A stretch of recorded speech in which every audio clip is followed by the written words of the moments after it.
പ്രിയപ്പെട്ട വിദ്യാർത്ഥികളെ,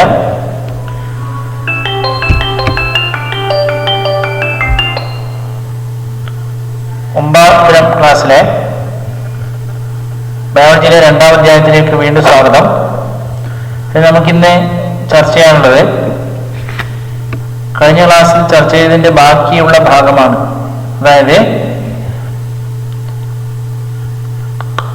ദഹനത്തിന്റെ ഫലമായി വിവിധ പോഷകങ്ങൾ ഉണ്ടാകുമെന്ന് നമ്മൾ പഠിച്ചിട്ടുണ്ട്.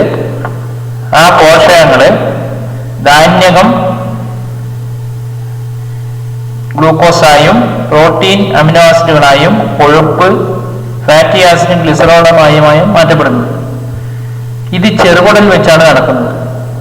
അതിനുശേഷം ഈ പോഷകങ്ങൾ ചെറുകുടൽ വെച്ച് രക്തത്തിലേക്ക് ആഗിരണം ചെയ്യപ്പെടുന്നുണ്ട്. അങ്ങനെ ആഗിരണം ചെയ്യുന്നതിന് സഹായിക്കുന്ന ഭാഗങ്ങളെ പറ്റിയാണ് ഇന്ന് നമുക്ക് ചർച്ച ചെയ്യേണ്ടത്. അതിന് സഹായിക്കുന്ന ഭാഗങ്ങളിൽ പ്രധാനപ്പെട്ടതാണ് വില്ലസ് എന്ന് പറയുന്ന ഭാഗം. അതിന് പേര് വില്ലസ്. അതിനെപ്പറ്റി നമുക്ക് ചിത്രത്തിന്റെ സഹായത്തോടെ പരിശോധിക്കാം. അപ്പൊ ഇവിടുന്ന് ആഹാരം ഇതിലേ കൂടെ കടന്നുപോയി, ഇതിലേ കൂടെ കടന്നുപോയി, ഇതിലേ കൂടെ കടന്നുപോയി, ഇതിലേ കൂടെ കടന്നുപോയി. ഇപ്പൊ ഇതിനകത്താണ് ഉള്ളത്. ഇതിനകത്ത് എത്തുമ്പോഴേക്ക് ആഹാരം മുഴുവനായി ദഹിച്ചു തീർന്നിട്ടുണ്ട്. ഇനി ഈ ചെറുകുടലിന്റെ ഉൾഭിത്തിയിൽ കാണപ്പെടുന്ന വിരലിന്റെ ആകൃതിയിൽ മുന്നോട്ട് തള്ളി നിൽക്കുന്ന സവിശേഷ ഭാഗങ്ങളെയാണ് നാം എന്ന് പറയുന്നത് വില്ലസ് എന്ന് പറയുന്നത്. അതിന്റെ ചിത്രം നമുക്ക് നോക്കാം. ഇതാണ് വില്ലസ് എന്ന് പറയുന്ന ഭാഗം. നോക്കാം ഇവിടെ. അതായത് ചെറുകുടൽ എന്ന് പറയുന്ന അതിന്റെ ഒരു കുഴലാണിത്. ആ കുഴലിനെ മുറിച്ചിങ്ങോട്ട് എടുത്തതാണിത്. അതിന്റെ ഉൾഭിത്തിയിൽ വിരലുകൾ പോലെ തള്ളി നിൽക്കുന്ന ഭാഗങ്ങൾ കാണാം. ഇതിനെയാണ് നമ്മൾ എന്ന് പറയുന്നത് വില്ലസ് എന്ന് പറയുന്നത്. ആ ഒരു വില്ലസിനെ നമ്മൾ വലുതാക്കി കാണിച്ച ചിത്രമാണ് ഇവിടെ കാണുന്നില്ലേ? അപ്പൊ ലഘു പോഷക ഘടകങ്ങളുടെ ആഗിരണം ആരംഭിക്കുന്നത് ചെറുകുടൽ വെച്ചാണ്. അതിന് ചെറുകുടലിന്റെ ഘടന കൃത്യമായും അനുയോജ്യമായ രീതിയിലാണ് ക്രമീകരിച്ചിട്ടുള്ളത്. അതായത് ഒരുപാട് സമയം നമ്മുടെ പോഷകങ്ങൾ ഇവിടെ തങ്ങി നിൽക്കുമ്പോൾ ഇതിങ്ങനെ വിരൽ പോലെ ഇങ്ങനെ മുന്നോട്ട് തള്ളി നിൽക്കുന്നതായതുകൊണ്ട് ഇതിന്റെ പ്രതല വിസ്തീർണം കൂട്ടാൻ സാധിക്കും. അതുകൊണ്ട് ആഗിരണ പ്രതലത്തിന്റെ വിസ്തീർണം കൂട്ടുന്നതിന് സഹായകമായ രീതിയിലാണ് ആഗിരണ പ്രതലത്തിന്റെ വിസ്തീർണം കൂട്ടുന്നതിന് സഹായകമായ രീതിയിലാണ് ചെറുകുടലിൽ രക്തക്കുഴലുകളും വില്ലസുകളും ഒക്കെ ക്രമീകരിച്ചിട്ടുള്ളത്. ആ വില്ലസ് ഒറ്റൊരു വില്ലസിനെയാണ്. ഇങ്ങനെ 10,000-കണക്കിന് വില്ലസുകൾ, ലക്ഷക്കണക്കിന് വില്ലസുകൾ ചെറുകുടലിൽ ഉണ്ടാവും. അതിൽ ഒന്നിന്റെ ചിത്രമാണ് ഇവിടെ കാണുന്നത്. അപ്പോ വില്ലസിൽ കാണുന്ന ഒരു പ്രധാനപ്പെട്ട ഭാഗമാണ് രക്തലോമികകൾ. മറ്റൊന്നെന്താ? ലാക്റ്റിയൽസ്. അപ്പൊ ചെറുകുടലിൽ വെച്ച് ദഹനം പൂർത്തിയായി കഴിഞ്ഞാൽ ഉണ്ടാകുന്ന ഗ്ലൂക്കോസും ഫ്രക്ടോസും ഗാലക്ടോസും അമിനോ ആസിഡുകൾ. ഗ്ലൂക്കോസ് പ്രധാനപ്പെട്ടത്, ഫ്രക്ടോസ് അതിന്റെ വേറൊരു രൂപം, ഗാലക്ടോസ് ഗ്ലൂക്കോസിന്റെ വേറൊരു രൂപം. അതുപോലെ പ്രോട്ടീൻ ദഹിച്ചു കഴിഞ്ഞാൽ അമിനോ ആസിഡ്. ഇത് നേരെ രക്തത്തിലേക്കാണ് ആഗിരണം ചെയ്യപ്പെടുന്നത്. ഈ സാധനങ്ങളൊന്നും എല്ലാം വെള്ളത്തിൽ ലയിക്കുന്നതാണ്. ഈ സാധനങ്ങളെല്ലാം വെള്ളത്തിൽ ലയിക്കുന്നതായതുകൊണ്ട് നേരെ രക്തത്തിലേക്കാണ് ആഗിരണം ചെയ്യപ്പെടുക. ഇനി ഫാറ്റി ആസിഡ് ഗ്ലിസറോൾ എന്ന് പറയുന്ന ഭാഗമുണ്ട്. കൊഴുപ്പ് ദഹിച്ചു കഴിഞ്ഞാൽ ഉണ്ടാകുന്നത്. അത് രക്തത്തിലേക്ക് നേരിട്ടല്ല ആഗിരണം ചെയ്യുന്നത്. രക്തത്തിൽ നിന്നുണ്ടാകുന്ന ഒരു ദ്രാവകമാണ് ലിംഫ്. ആ ലിംഫിന്റെ ശാഖകളെയാണ് നമ്മൾ ലാക്റ്റിയൽസ് എന്ന് പറയാം. ലാക്റ്റിയൽ എന്ന് പറയുന്ന ഒരു കുഴലുണ്ട്. ഇവിടെ കണ്ട ഇതിന്റെ അടിയിൽ ഈ ലാക്റ്റിയൽസ് എന്ന് പറയുന്ന കുഴലിലൂടെ ലിംഫിലേക്ക് ആഗിരണം ചെയ്യുകയും അത് ലിംഫ് വാഹി വഴി വീണ്ടും രക്തത്തിൽ പ്രവേശിക്കുകയും ചെയ്യും. ഇതാണ് വില്ലസിന്റെ ഘടന. അപ്പൊ വില്ലസിലൂടെ ആഗിരണം ചെയ്യപ്പെടുന്നത് എന്താണ്? രക്തലോമികളിലേക്ക് ആഗിരണം ചെയ്യപ്പെടുന്ന glucose, fructose, galactose, amino acid. ലാക്റ്റിയൽസിലേക്ക് ആഗിരണം ചെയ്യപ്പെടുന്നത് ഗ്ലിസറോളും ഫാറ്റി ആസിഡും. കൊഴുപ്പ് ദഹിച്ചു കഴിഞ്ഞാൽ ഉണ്ടാകുന്ന ഫാറ്റി ആസിഡും ഗ്ലിസറോളും ലാക്റ്റിയൽസിലേക്ക് ആഗിരണം ചെയ്യപ്പെട്ട് ലിംഫിലേക്ക് പോവുകയാണ് ചെയ്യുക. ഇനി നമുക്ക് അറിയേണ്ടത് ഇതുമായി ബന്ധപ്പെട്ട ഒരു വീഡിയോ ആണ്.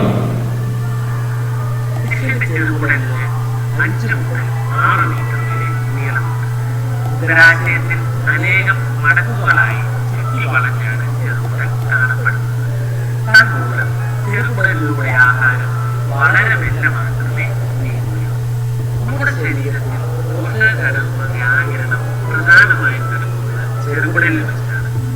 ചെറുകുടലിന്റെ ഉൾഭിത്തിയിൽ ധാരാളം മടക്കുകളുണ്ട്. ഇത് ദഹന പ്രക്രിയയെ സഹായിക്കുന്നു.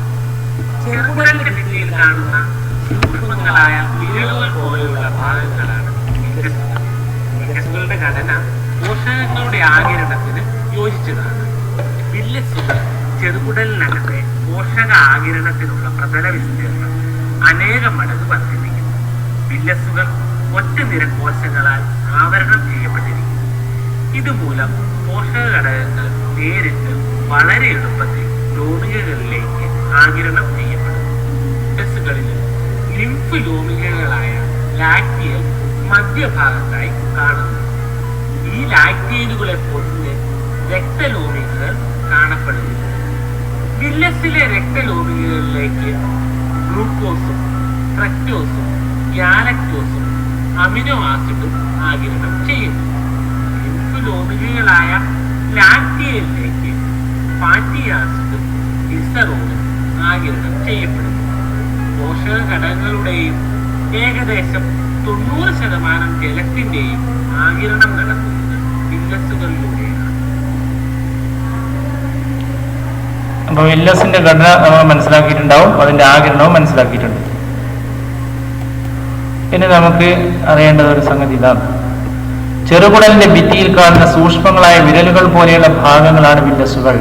ഇവ ചെറുകുടലിനകത്തെ പോഷക ആകിരണത്തിനുള്ള പ്രതല വിസ്തീർണം അനേകം മടങ്ങ് വർദ്ധിപ്പിക്കുന്നു. ഒറ്റനിര കോശങ്ങളാൽ ആവരണം ചെയ്യപ്പെട്ട വില്ലസുകളിൽ രക്തലോമികളും ലിംഫ് ലോമികളായ ലാക്റ്റിയൽസും കാണപ്പെടുന്നു. ജലത്തിൽ ലയിക്കുന്ന ലഘു പോഷകങ്ങൾ രക്തത്തിലേക്ക് ആഗിരണം ചെയ്യപ്പെടുന്നു. ഫാറ്റി ആസിഡും ഗ്ലിസറോളും രക്തത്തിലേക്ക് ആഗിരണം ചെയ്യപ്പെടാത്ത എന്തുകൊണ്ടാണെന്ന് നിങ്ങൾക്ക് മനസ്സിലായില്ല. അപ്പോൾ പോഷക ഘടകങ്ങളുടെയും ഏകദേശം 90% ജലത്തിന്റെ ആഗിരണം നടക്കുന്നത് എവിടെ വെച്ചിട്ടാ? വില്ലസിലൂടെയാണ് നടക്കുന്നത്. ഇനി ഈ ആഗിരണം നടക്കുന്ന പ്രത്യേക മാർഗങ്ങളുണ്ട്. ആ മാർഗങ്ങളിലൂടെയാണ് ആഗിരണം നടക്കുക. നോക്കിവിടെ ആഗിരണം നടക്കുന്നതിന്റെ മാർഗങ്ങൾ ഇവിടെ നോക്കാം. ആഗിരണം നടക്കുന്നത്, ആഗിരണ പ്രക്രിയ എന്ന് പറയുന്നത് ചില പ്രത്യേക പ്രവർത്തനങ്ങളിലൂടെയാണ് നടക്കുക. അതിലൊന്നിന്റെ പേരാണ് ഡിഫ്യൂഷൻ. ഡിഫ്യൂഷൻ എന്ന് പറയുന്ന പ്രവർത്തനം വഴി നടക്കും. ആ ഡിഫ്യൂഷൻ തന്നെ രണ്ടു തരമുണ്ട്. സിമ്പിൾ ഡിഫ്യൂഷനും ഫെസിലിറ്റേറ്റഡ് ഡിഫ്യൂഷനും. സിമ്പിൾ ഡിഫ്യൂഷനും ഫെസിലിറ്റേറ്റഡ് ഡിഫ്യൂഷൻ. മറ്റൊന്നാണ് ഓസ്മോസിസ്. എന്താ പറയാ? ഓസ്മോസിസ്. മറ്റൊന്നിന്റെ പേരാണ് ആക്റ്റീവ് ട്രാൻസ്പോർട്ട്. എന്താ പറയാ? ആക്റ്റീവ് ട്രാൻസ്പോർട്ട് അല്ലെങ്കിൽ ആക്റ്റീവ് അബ്സോർപ്ഷൻ എന്ന് പറയും. ആക്റ്റീവ് ട്രാൻസ്പോർട്ട് അല്ലെങ്കിൽ ആക്റ്റീവ് അബ്സോർപ്ഷൻ. ഡിഫ്യൂഷൻ ഉണ്ട്, സിമ്പിൾ ഡിഫ്യൂഷനും ഫെസിലിറ്റേറ്റഡ് ഡിഫ്യൂഷനും. പിന്നെ മറ്റൊന്നാണ് ഊർജ്ജം ഉപയോഗിച്ചിട്ടുള്ളതാണ് ആക്റ്റീവ് ട്രാൻസ്പോർട്ട്. ഇനി ജലത്തിന്റെ ആഗിരണം നടക്കുന്ന മെത്തേഡാണ് ഡിഫ്യൂഷൻ എന്ന് പറഞ്ഞാൽ എന്താണ്? ഡിഫ്യൂഷൻ എന്ന് പറഞ്ഞാൽ തന്മാത്രകൾ ഗാഢത കൂടിയ ഭാഗത്ത് നിന്ന് കുറഞ്ഞ ഭാഗത്തേക്ക് സ്വയമേവ സഞ്ചരിക്കുന്ന പ്രവർത്തനത്തിനാണ് എന്ത് പറയാ? ഡിഫ്യൂഷൻ. സ്വയമേവ സഞ്ചരിക്കുക. അതായത് നമ്മുടെ ചെറുകുടലില് ഫാറ്റി ആസിഡും ഗ്ലിസറോളും ഇങ്ങനെ കിടക്കുന്നുണ്ട്. പക്ഷെ അത് ലാക്റ്റിയൽസിൽ അത് കുറവായിരിക്കും. ലാക്റ്റിയൽസിൽ തന്മാത്രയുടെ ഗാഢത കുറവും ചെറുകുടലിൽ തന്മാത്രയുടെ ഗാഢത കൂടുതലുമാകുമ്പോൾ കൂടുതലുള്ള സ്ഥലത്തു നിന്ന് കുറഞ്ഞ സ്ഥലത്തേക്ക് ഓട്ടോമാറ്റിക്കായി സഞ്ചരിക്കുന്നതിനെയാണ് നമ്മൾ എന്ത് പറയുന്നത്? ഡിഫ്യൂഷൻ എന്ന് പറയുന്നത്. അപ്പോൾ ഫാറ്റി ആസിഡിന്റെയും ഗ്ലിസറോളിന്റെയും തന്മാത്രകൾ സ്വയമേവ ലാക്റ്റിയൽസിലേക്ക് പ്രവേശിക്കുന്ന പ്രവർത്തനമാണ് ഇവിടെ എന്ത്? ഡിഫ്യൂഷൻ. അപ്പൊ എങ്ങനെയാണ് പോകുന്നത്? ഡിഫ്യൂഷൻ എന്ന് പറയുന്ന പ്രവർത്തനം വഴിയാണ് പോകുന്നത്. അപ്പോൾ അതിന്റെ പ്രത്യേക തന്മാത്രകൾ ഗാഢത കൂടിയ ഭാഗത്തു നിന്ന് കുറഞ്ഞ ഭാഗത്തേക്ക് സ്വയമേവ വ്യാപിക്കുന്നു. ലാക്റ്റിയൽസിലേക്കുള്ള ഫാറ്റി ആസിഡിന്റെയും ഗ്ലിസറോളിന്റെ ആഗിരണം നടക്കുന്ന ഇതിന് ഉദാഹരണമാണ്. ഇനി ഞാൻ നേരത്തെ പറഞ്ഞ ആക്റ്റീവ് ട്രാൻസ്പോർട്ട് എന്ന് പറഞ്ഞൊരു സംഭവമുണ്ട്. ആക്റ്റീവ് ട്രാൻസ്പോർട്ട് എന്ന് പറഞ്ഞാൽ ഊർജ്ജം ഉപയോഗിച്ച് വാഹക പ്രോട്ടീനുകളുടെ സഹായത്താൽ തന്മാത്രകളെ കോശത്തിനുള്ളിലേക്ക് ആഗിരണം ചെയ്യുന്നു. ഇവിടെ കൂടുതലുള്ള സ്ഥലത്ത് നിന്ന് കുറഞ്ഞ സ്ഥലത്തേക്കല്ല പോവാം. കുറഞ്ഞ സ്ഥലത്ത് നിന്ന് കൂടുതലുള്ളതിലേക്കും പോകും. അതുപോലെ കൂടുതലുള്ള സ്ഥലത്ത് നിന്ന് കുറഞ്ഞ സ്ഥലത്തേക്കും പോകും. ആരുടെ സഹായത്താൽ? ഊർജം ഉപയോഗിച്ചിട്ടാണ്. വാഹക പ്രോട്ടീനുകളിൽ നിന്നുണ്ടാകുന്ന ഊർജം ഉപയോഗിച്ച് ആണ് പോഷകങ്ങൾ ഇങ്ങനെ ആഗിരണം ചെയ്യപ്പെടുക. അതിൽ പ്രധാനമായിട്ട് ഗ്ലൂക്കോസും ലവണങ്ങൾ എന്നിവ ആഗിരണം ചെയ്യപ്പെടുന്നത് ഇങ്ങനെയാണ്. അതുകൊണ്ട് നമ്മൾ കഴിച്ച ആഹാരത്തിലുള്ള എല്ലാ ഗ്ലൂക്കോസും അതുപോലെ ലവണങ്ങളും കംപ്ലീറ്റ് ആയിട്ട് ഇവിടത്തേക്ക് ആഗിരണം ചെയ്യും, രക്തത്തിലേക്ക് ആഗിരണം ചെയ്യും. അത് ഏത് പ്രവർത്തനം വഴിയാ? Active transport. ഇനി ജലത്തിന്റെ ആഗിരണം നടക്കുന്ന പ്രവർത്തനത്തിനാണ് ശരിക്കും എന്ത് പറയുക? ഓസ്മോസിസ് എന്ന് പറയുക. ജലതന്മാത്രകൾ ഗാഢത കൂടിയ ഭാഗത്തു നിന്ന് കുറഞ്ഞ ഭാഗത്തേക്ക് അർദ്ധധാര സ്ഥലത്തിലൂടെ പ്രവേശിക്കുന്നു.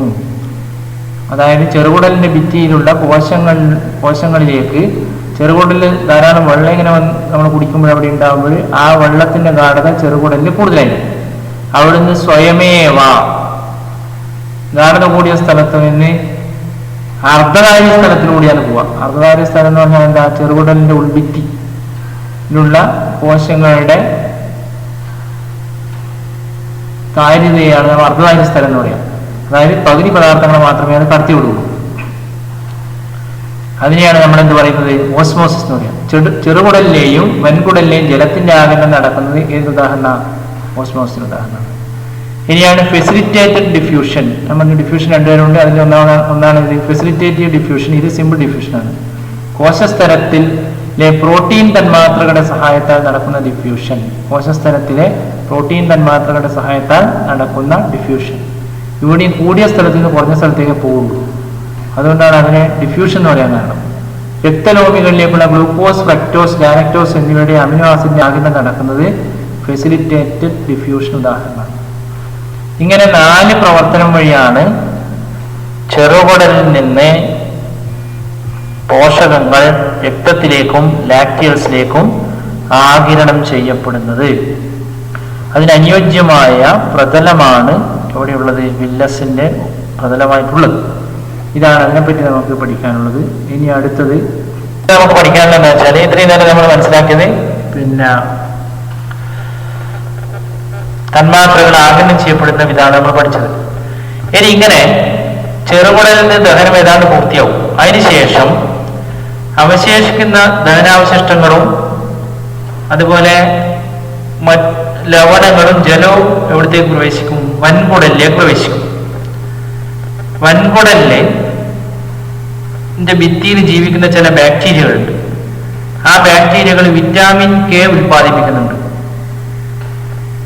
അപ്പൊ അതുകൊണ്ട് തന്നെ ഇതിന്റെ ആഗിരണവും വിറ്റാമിൻ കെയുടെ ആഗിരണം, അതുപോലെ മറ്റ് പോഷകങ്ങൾ ബാക്കിയുണ്ടെങ്കിൽ അതിന്റെ ആഗിരണം, ബാക്കിയുള്ള ജലം, ഇതെല്ലാം ആഗിരണം ചെയ്തതിന് ശേഷം ബാക്കി വരുന്ന അവശിഷ്ടം മലാശയത്തിൽ പോയി നിറയുന്നു. അതാണ് മലദ്വാരം വഴി നമ്മുടെ ശരീരത്തിൽ നിന്ന് പുറത്തേക്ക് പോകുന്നത്. അപ്പോൾ ദഹനം പൂർണ്ണമാകുന്നത് ശരിക്കും എവിടെ വെച്ചിട്ടാ? വൻകുടലിൽ വെച്ചിട്ടാണ്, അല്ലെ? ജലത്തിന്റെ ആഗിരണവും നടക്കുന്നത് വൻകുടലിൽ വെച്ചാണ്. അപ്പൊ വൻകുടലിൽ എന്തെങ്കിലും ധാരാളം കഴിഞ്ഞാൽ നമ്മൾ പുറത്തേക്ക് പോകുന്ന മലത്തിൽ ധാരാളം വെള്ളം ഉണ്ടായിരിക്കും. ഇനി അടുത്ത നമുക്ക് അറിയേണ്ടത് നമ്മൾ കഴിക്കുന്ന ആഹാരം. സസ്യങ്ങളിൽ ഇങ്ങനെ ആഹാരം കഴിക്കേണ്ട അന്നപദത്തിന്റെ ആവശ്യമില്ല. കാരണം എന്താ? സസ്യങ്ങളിൽ ഗ്ലൂക്കോസ് ആണ് നേരിട്ട് ഉണ്ടാകുന്നത്. അതുകൊണ്ട് തന്നെ അവിടെ ഒരു ദഹനത്തിന്റെ ആവശ്യം ഇല്ല. പക്ഷെ നമ്മുടെ ശരീരത്തിൽ നമ്മൾ ഗ്ലൂക്കോസും പ്രോട്ടീനും എല്ലാം പലതരത്തിലുള്ള ആഹാരമാണ് കഴിക്കുന്നത്. അതുകൊണ്ട് നമ്മുടെ ശരീരത്തിന് വളരെ വിപുലമായ എന്തുണ്ടാവണം? ഒരു ദഹനേന്ദ്രിയ വ്യവസ്ഥ ഉണ്ടായിരിക്കണം. അതാണ് അതിന്റെ പ്രത്യേകത. ഇനി അടുത്ത നമുക്ക് ഒരു ചിത്രം കാണുന്നില്ല. എന്താ ചോദ്യത്തിലുള്ളത്? ഭക്ഷണം തന്നെ നാരുകൾ ആഹാരത്തിന്റെ അവശ്യ ഘടകമാണ്. ഫാസ്റ്റ് ഫുഡും ജങ്ക് ഫുഡും നല്ലതല്ല. രുചിയല്ല, ആരോഗ്യമാണ് മുഖ്യം എന്നൊക്കെയാണ്, അല്ലെ? അപ്പൊ അന്നേരം ഈ കുട്ടിക്ക് ഉണ്ടാകുന്ന സംശയമാണ്. എന്താ സംശയം ഉണ്ടാകുന്നത്? അവിടെ സംശയം ഉണ്ടാകുന്നത് എന്താ? ദഹിക്കാത്ത നാരുകൾ ഭക്ഷണത്തിൽ ഉൾപ്പെടുത്തിയാൽ ദഹനക്കേടായിരിക്കില്ലേ ഫലം? എന്താ നിങ്ങളുടെ അഭിപ്രായം? ഇങ്ങനെയുള്ള നാരുള്ള ഭക്ഷണം നമ്മൾ കൂടുതൽ കഴിച്ചു കഴിഞ്ഞാൽ അത് ദഹിക്കില്ല എന്നുള്ളത് സത്യമാണ്. പക്ഷേ നമ്മുടെ ശരീരത്തിൽ ഉണ്ടാവാൻ അറിയുന്ന മാലിന്യങ്ങളും അതുപോലെ മറ്റ് അവശിഷ്ടങ്ങളൊക്കെ പുറത്തേക്ക് കളയാൻ വേണ്ടി, വിഷാംശമൊക്കെ പുറത്തേക്ക് കളയാനും അതുപോലെ നമ്മുടെ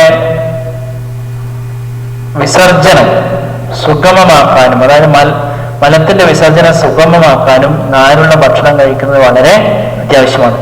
അതുപോലെ ഫാസ്റ്റ് ഫുഡ്, ജങ്ക് ഫുഡ് എന്നിവയുടെ ഉപയോഗം വളരെയധികം നമ്മൾ കുറയ്ക്കേണ്ടതുണ്ട്. ഫാസ്റ്റ് ഫുഡിനും ജങ്ക് ഫുഡിനും രുചിക്ക് വേണ്ടി പല രാസപദാർത്ഥങ്ങളും ചേർക്കാറുണ്ട് അല്ലെ. പക്ഷെ രാസപദാർത്ഥങ്ങൾ ഇങ്ങനെ സ്ഥിരമായി കഴിച്ചു കഴിഞ്ഞാൽ നമ്മുടെ അന്നപഥത്തിന് പലതരത്തിലുള്ള തകരാറ് വരാനിടയുള്ളത് കൊണ്ട് ഫാസ്റ്റ് ഫുഡും ജങ്ക് ഫുഡും ഉപയോഗിക്കുന്നതിന്റെ അളവ് നന്നേ കുറക്കണം. രുചി കൂടുതലാണെങ്കിലും ആരോഗ്യത്തിന് ദോഷകരമായി ബാധിക്കുന്നതായതുകൊണ്ട് ഇത് നമ്മൾ ഒഴിവാക്കിയേ മതിയാവും. ഇനി അടുത്ത ഒരു കാര്യം കൂടി ഇതിന് മനസ്സിലാക്കാനുണ്ട്.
നമ്മൾ കഴിക്കുന്ന ആഹാരം സമീകൃതമായിരിക്കണം എന്നാണ് ഈ വീഡിയോ കൊണ്ട് ഉദ്ദേശിക്കുന്നത്. അപ്പോൾ നമ്മൾ കഴിക്കുന്ന ആഹാരത്തിലുള്ള പോഷകങ്ങൾ കഴിച്ച് ശരീരത്തിന്റെ വിവിധ ഭാഗങ്ങളിലേക്ക് ആഗിരണം ചെയ്യപ്പെടുന്ന വിധമാണ് നമ്മൾ ഇന്ന് ഇവിടെ മനസ്സിലാക്കിയത്. അതിന്റെ വിവിധ ഘട്ടങ്ങൾ, ഏത് മാർഗങ്ങളിലൂടെയാണ് ഇത് ആഗിരണം ചെയ്യപ്പെടുന്നത്, വില്ലസിന്റെ ഘടന, അതൊക്കെയാണ് മനസ്സിലാക്കിയത്. ഇതോടുകൂടി നമ്മുടെ ഈ അധ്യായം അവസാനിക്കുന്നു. ഇതുമായി ബന്ധപ്പെട്ട നോട്ട്സ് ഞാൻ പിന്നീട് തരുന്നതാണ്. തൽക്കാലം നമുക്ക് ഈ അധ്യായം അവസാനിപ്പിക്കാം.